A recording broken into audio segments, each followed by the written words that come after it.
হরিবোল। সবাইকে আন্তর্জাতিক কৃষ্ণ বন্দে সংঘের পক্ষ থেকে সবাইকে কৃষ্ণ প্রীতির শুভেচ্ছা। শুভ সকাল।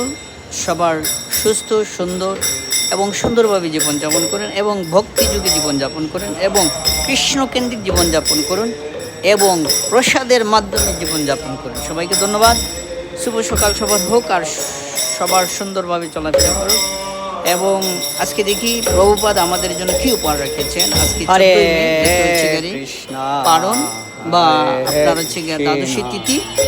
যাই হোক, বৃন্দাবনে কৃষ্ণের লীলা হলো প্রকট বা প্রকাশ্য লীলা। একইভাবে চিন্ময় রাজ্য নিত্য চলমান, যা অপ্রকট বা অপ্রকাশ্য বলে পরিচিত।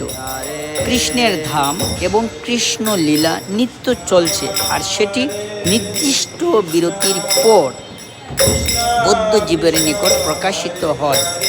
ব্রহ্মার একদিনে একবার, ঠিক প্রতি 24 ঘন্টার দিন রাতের চক্রে সূর্য যেমন 12 ঘন্টার জন্য দৃষ্টিগোচর হয়, যখন সূর্য দৃশ্যমান হয় তাকে বলে প্রকট, আর সূর্য যখন দৃশ্যমান হয় না তাকে বলে অপ্রকট বা অপ্রকাশ।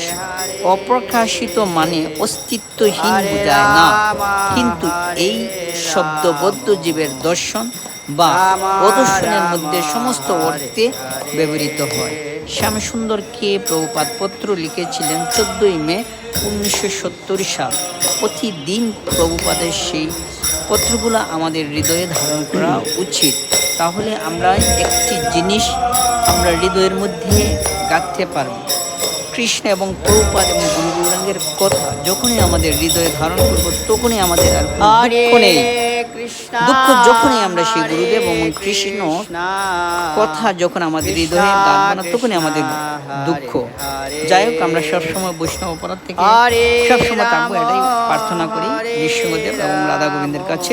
আর আপনাদের একটি মেসেজ দিচ্ছি, অবশ্যই আপনারা আগামী শুক্রবার মানে আজকে 14 তারিখ 15ই মে, মানে 15ই মে শুক্রবার, হিজ হোলিনেস ভক্তিময় নিতাই স্বামী মহারাজের শুভ সংবর্ধনা অনুষ্ঠান 2026 এবং 15ই মে শুক্রবার এবং বিকাল 4টার দিকে শুরু হবে। তাই গৌর ভক্তবৃন্দ, আপনাদের নিমন্ত্রণ দিচ্ছেন আমাদের ইস্কন ওয়ারি মন্দিরের সুদক্ষ পরিচালক ইজ গ্রেস বিশ্বপ্রাণ গোবিন্দ দাস ব্রহ্মচারী প্রভু। সবার নিমন্ত্রণ রইল।